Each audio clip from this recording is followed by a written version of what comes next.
Estamos começando nesse momento mais um programa Literatura e Educação. Um programa que tem por objetivo debater obras, temáticas e pessoas que contribuam com ideias para esse vasto campo denominado educação. Esse programa também é transmitido pela web rádio da RTV Unicamp. Para o nosso prazer, temos hoje como convidado o professor Paulo César Montanher, que é professor da Faculdade de Educação Física da Unicamp e é um dos coordenadores da interessante coleção chamada Universidade e Esporte. Focalizaremos nesse programa um dos livros de título Os Grandes Eventos Esportivos, Desafios e Perspectivas, da autora Kimberly Schimmel. Esse livro traz a ideia do esporte visto com o olhar da economia política, não é isso, professor? Seja muito bem-vindo. Muito obrigado.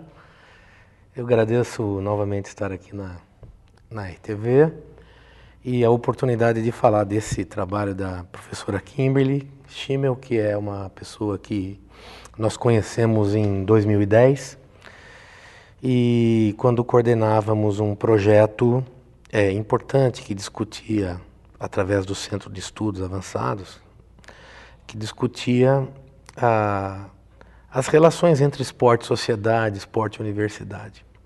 E um dos temas que naquele momento nos parecia muito importante, fruto daquilo que o Brasil havia definido como expectativa de atividades de grande escala, como os grandes eventos que o Brasil havia conquistado o direito de sediar, dentre eles, na época, os Jogos Pan-Americanos, que logo ele já havia sido produzido, depois a Copa das Confederações, que está muito bem próximo da gente nesse momento, a Copa do Mundo de 2014, esse sim um grande evento, e os Jogos Olímpicos de 2016, que talvez seja o maior mega evento esportivo do mundo. Foi aí que nós então convidamos a professora Schimmel para permanecer conosco aqui na universidade um período, e por sua formação no campo da sociologia do esporte, da discussão dos grandes eventos, ela trouxe uma contribuição bastante rica e interessante para que, a partir do seu referencial, logicamente ela tem uma vasta experiência internacional e conhece a experiência de grandes eventos, e o nome Grandes Eventos Esportivos do livro tem um pouco a ver com essa característica de chamar a atenção para esse tema, né? Porque não é um problema brasileiro organizar grandes eventos. Todos os países que organizaram grandes eventos tiveram lá suas características, né? Nós recentemente soubemos do que aconteceu na África, por exemplo, com relação à Copa do Mundo, né? Como nós estávamos conversando, as questões de natureza cultural, essas relações que, vamos dizer assim, de repente o mundo vira-se para o seu país, e a professora Kimberly então trouxe uma experiência muito relevante através de seminários, conversas, palestras, e foi aí que nós debatemos a proposta de fazermos dentro da coleção um livro para que isso delimitasse muito bem o papel da universidade e a sua contribuição a esse debate nacional. Então, realmente, a possibilidade de grandes eventos, mais a existência de um grupo de estudos que se antecipa para pensar determinadas problemáticas sociais, né, dentro do âmbito do esporte, aqui no caso, foram fundamentais para inspirar esse livro, né? Sem a menor dúvida. E ele é um conjunto de vários artigos que foram publicados, né, já nos Estados Unidos. Porém, a problemática que a professora levanta é muito relevante para qualquer país, né? Nós podemos pensar aqui modus operandi para não nem reproduzir coisas que são extremamente complicadas e nem reinventar nenhuma roda de coisas que dão muito certo, né? Então... Perfeito, olha, é necessário dizer que a professora Kimberly tem um olhar muito elaborado sobre essa relação. Porque, vejam só, Se olharmos o que existe ao redor dos temas dos grandes eventos, as pessoas dizem que os países que recebem grandes eventos recebem benefícios, melhorias, mas também existem contrapontos, né? E ela fazia exatamente essa relação do contraponto. Segundo, que ela vem de um país, como é os Estados Unidos, que é uma potência mundial, mas é uma potência esportiva, onde os investimentos esportivos lá são muito distantes daquilo que a gente no Brasil recebe. Não obstante, a análise do fenômeno, ela pode ser feita observando também as nossas relações. E foi exatamente aí que o livro, e eu sempre digo às pessoas com quem eu estou conversando, que estudam o tema, ou que permeiam o tema do esporte na sua perspectiva econômica, social, né, urbana, urbanística, para que eles entendam um pouquinho esse olhar, porque vejam só, há vozes que se levantam a favor, naquela expressão mais comumente conhecida como legado esportivo, né? Então, um evento dessa magnitude traz legados esportivos, ampliação de aeroportos, né? Ampliação de estradas, melhoria de rodovias, aumento, né? do número de aumento de número de empregos, né? Mas também há problemas, né? No Rio de Janeiro, por exemplo, há manifestações bastante consolidadas de organizações não governamentais sobre o que estão acontecendo com as famílias nesse momento, com a retirada necessária delas segundo o plano, vamos dizer, olímpico e da Copa do Mundo, de pessoas que moram em determinado ambiente há muitos anos e que nesse momento vai passar uma grande avenida por ali e como o Estado dialoga com isso.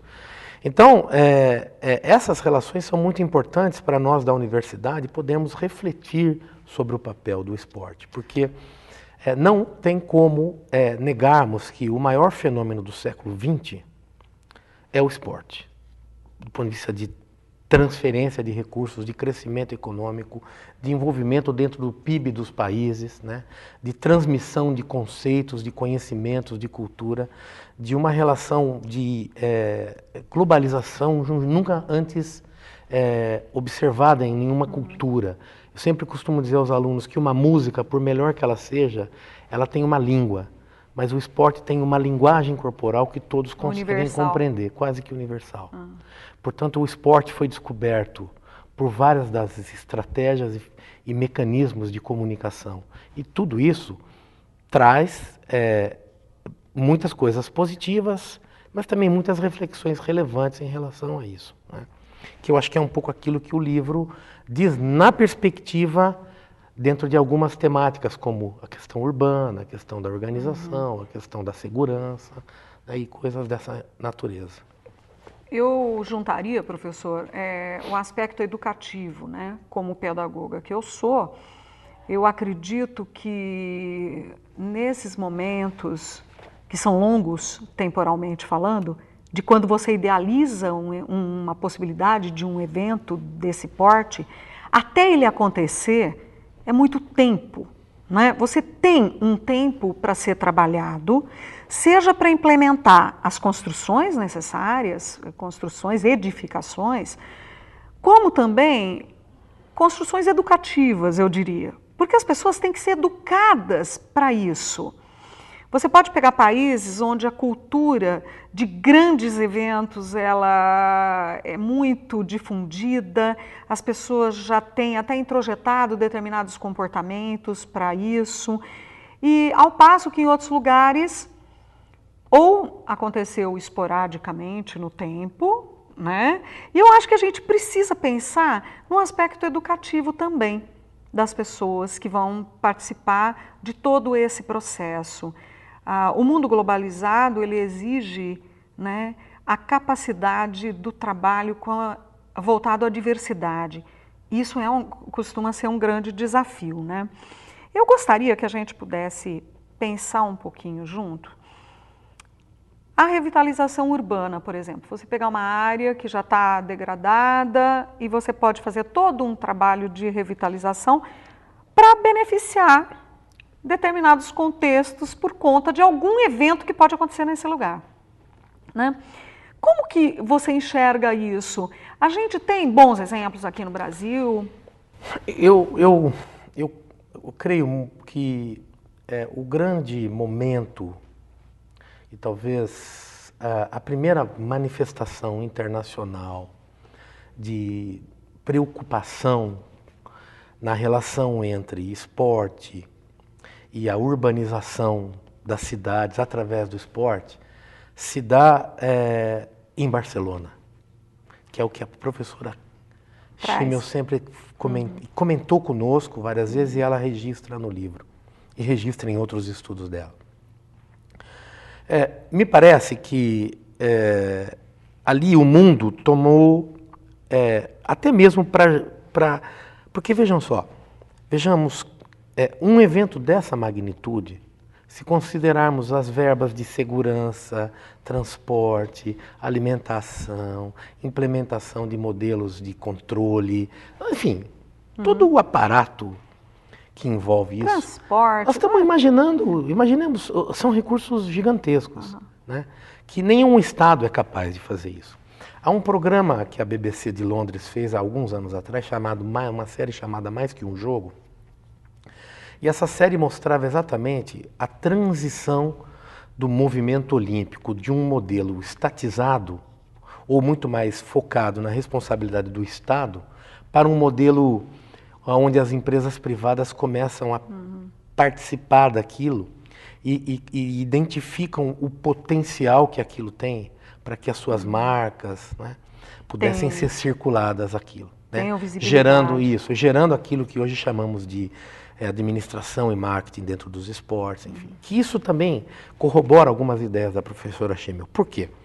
Porque quando acontece em 1984, uma mudança da Olimpíada de Los Angeles num conceito onde as empresas privadas começam a participar quase que diretamente, porque sempre existiu o patrocínio esportivo. Sim. Mas em 76, o povo do Canadá, que sediou a Olimpíada de Montreal, ficou muito, vamos dizer assim, pensou bastante naquilo que, após os Jogos, o que havia sobrado para a comunidade, uma conta significativa para o erário público pagar.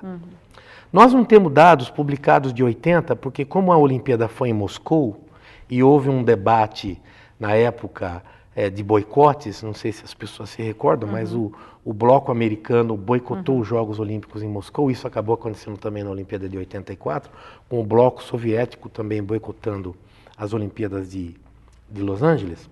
Aconteceu um fato, quer dizer, em 84 o mundo começa a observar o papel da iniciativa privada dentro disso, pelos rendimentos potenciais, pela linguagem, pela capacidade de linguagem e de conhecimento cultural daquilo que se praticava. E aí começa a se pensar um pouco nessa relação urbana. Contudo, nós tivemos ainda vários jogos que as coisas aconteceram um pouco dentro da lógica mais esportiva, que é o que a professora Kimberly chama aqui de uma urbanização através do esporte. Mas os Jogos de Barcelona, me desculpem, em 92, é de fato o primeiro grande exemplo de uma articulação entre aquela grande manifestação esportiva de um mês, mas com uma grande articulação do Estado e do país em torno da revitalização de uma cidade. Barcelona é uma cidade hoje que pertence ao roteiro turístico internacional muito por conta daquilo que foi feito em 92. Logicamente, deve ter aspectos negativos também por lá. Mas, só para concluir, o último grande exemplo foi agora em Londres, né? Londres, de fato, demonstrou uma estratégia de planejamento urbano tentando dar sentido a um evento dessa magnitude para realmente reconfigurar os espaços urbanos, né? Eu não saberei dizer se o Brasil fará isso com as mesmas condições e as mesmas qualidades. Mas esse é um assunto da pauta. Vamos só para um pequeno intervalo, rapidinho, e já voltamos. Para você que nos acompanha, só um minutinho e estaremos de volta.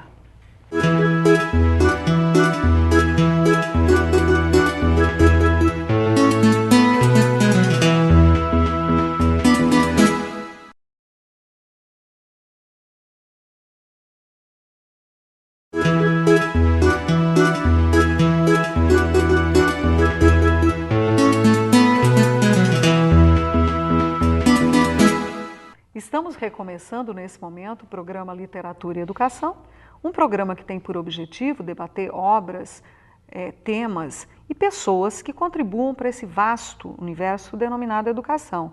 Esse programa também é transmitido pela web rádio da RTV Unicamp.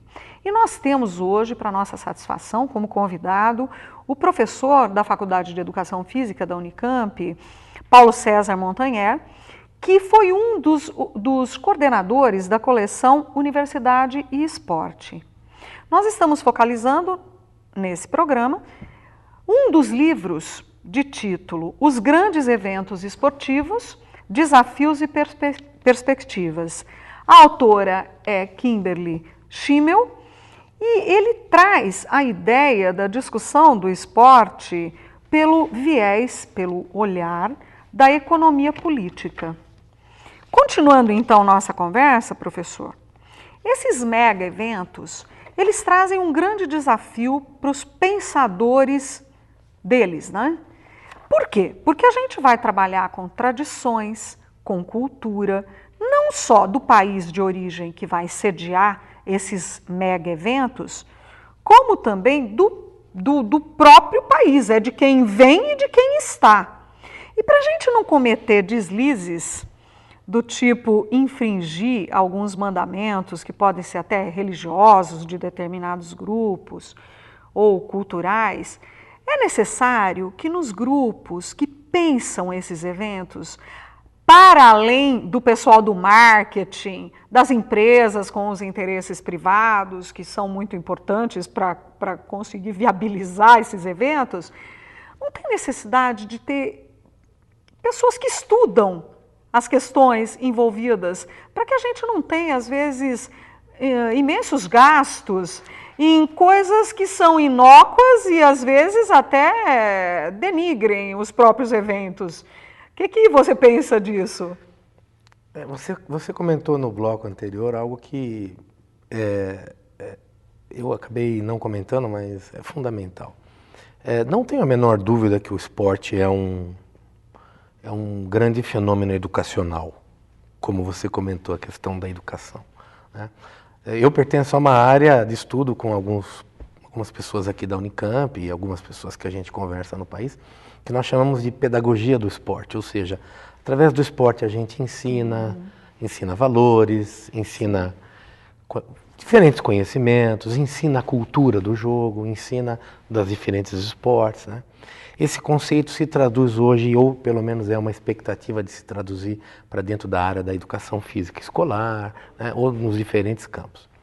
E o que você falou é fundamental. Há que se pensar que na origem do processo de construção desses mega eventos, e é impossível separar o desenvolvimento do esporte na sociedade contemporânea, né?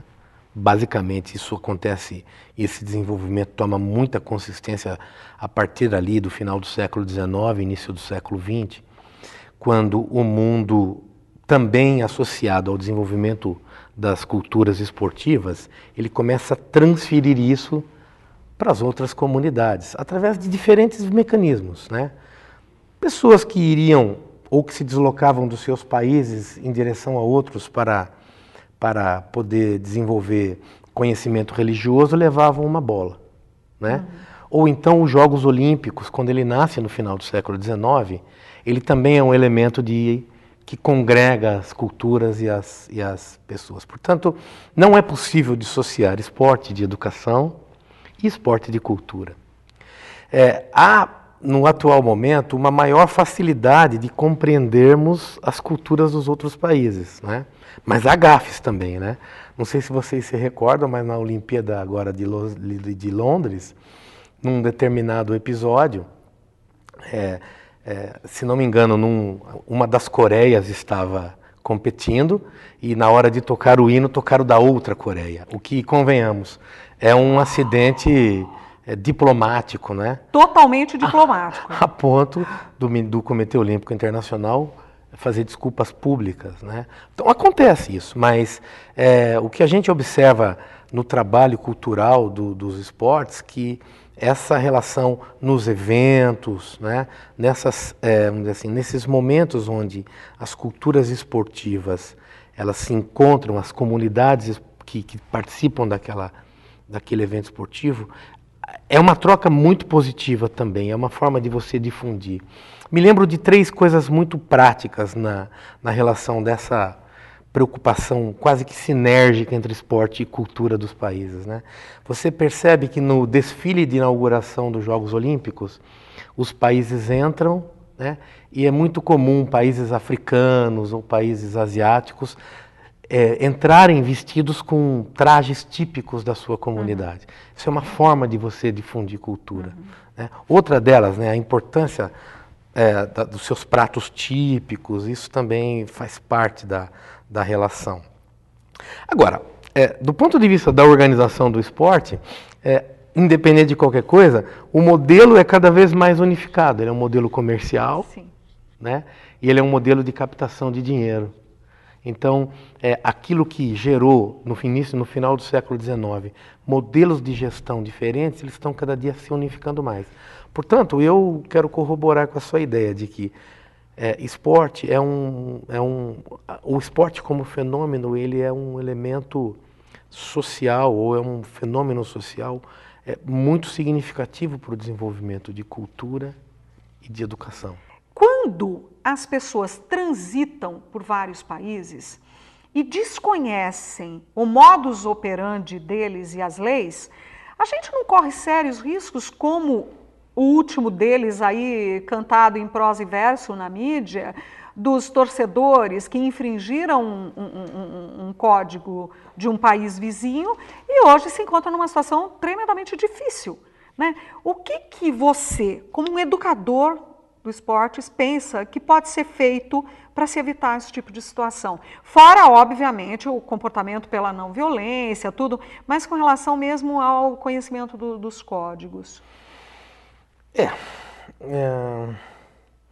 Tem questões simbólicas relevantes.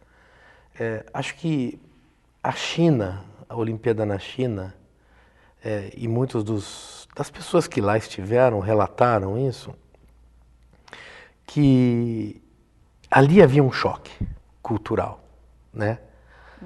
Mas a China produziu, durante o tempo de trabalho dos seus, vamos dizer assim, daquelas pessoas que são consideradas muito importantes para o desenvolvimento de grandes eventos, que são os voluntários, uma série de procedimentos para que eles pudessem entender, interpretar e dialogar com as diferentes culturas dos países. Veja, sejamos objetivos na análise.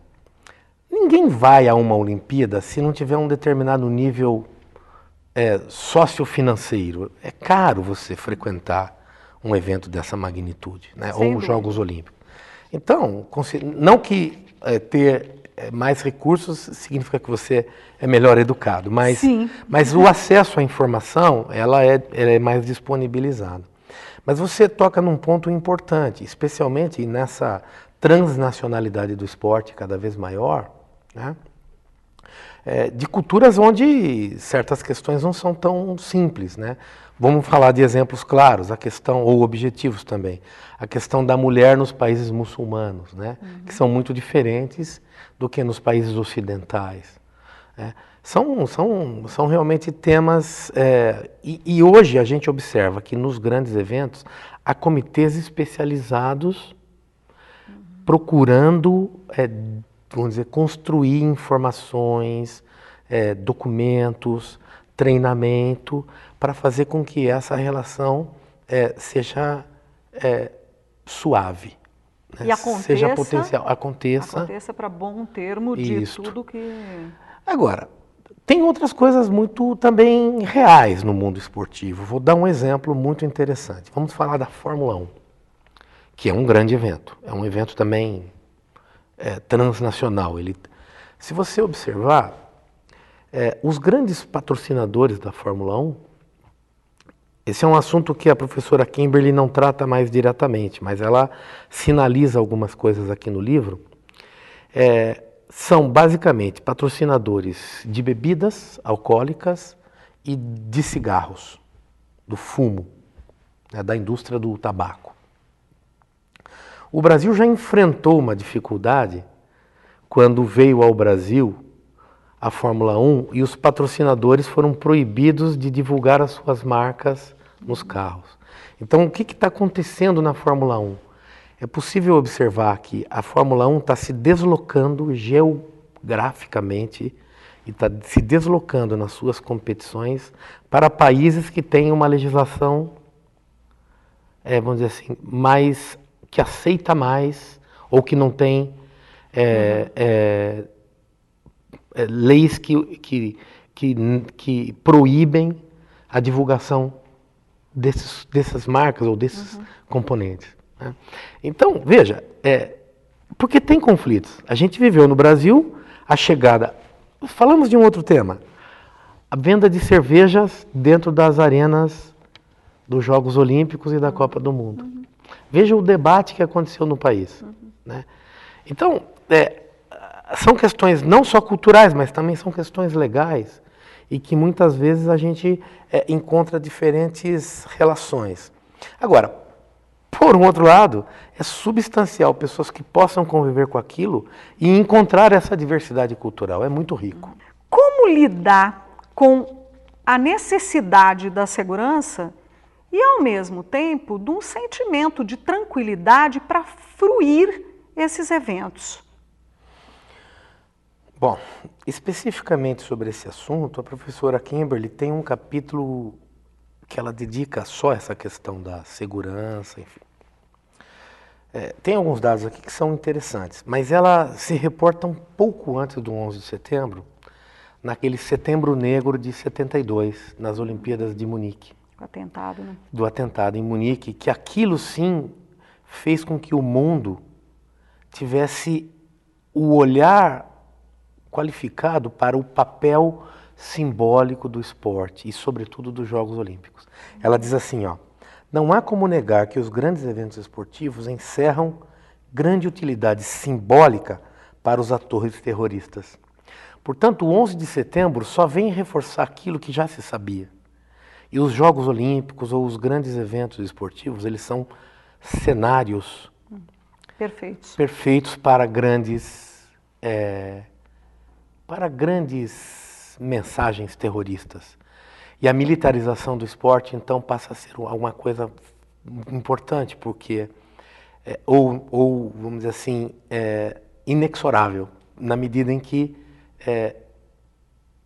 ele tem uma linguagem e uma penetração universal e mundial. E qualquer coisa que aconteceria num evento dessa magnitude representaria a falência da segurança, representaria vamos dizer assim, o enfrentamento de algo que significa muito grande e poderoso, né?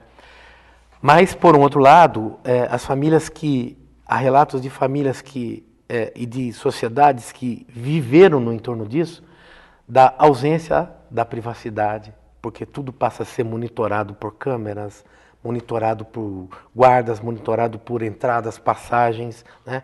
Portanto, é de fato como se você estivesse numa praça de guerra, né? Andando por modelos de controle completo e as pessoas têm a sua vida o tempo todo monitorada. São desafios. E aí, professor, na verdade, às vezes essas famílias fazem a opção de assistirem a tudo isso sentadas confortavelmente nas suas casas, olhando o aparelho de TV, né? Eu vou mais longe. Eu acho que os grandes eventos, eles não são para as pessoas locais, eles são para as pessoas do mundo, né? Isso é algo que também ela comenta. Portanto, os grandes eventos, eles são quase que um grande cenário vamos dizer assim, de linguagens e de emoções, de sensações. A televisão consegue capturar imagens maravilhosas e fazer com que aquilo tenha uma série de características que são muito importantes serem estudadas. Para você que nos acompanhou, vocês puderam perceber que esporte tem muito de educação. e que a gente tem que se preparar muito bem para a participação e para a realização dos mega eventos, para que possamos levar depois memórias extremamente positivas disso tudo. Muito obrigada para você que nos acompanhou.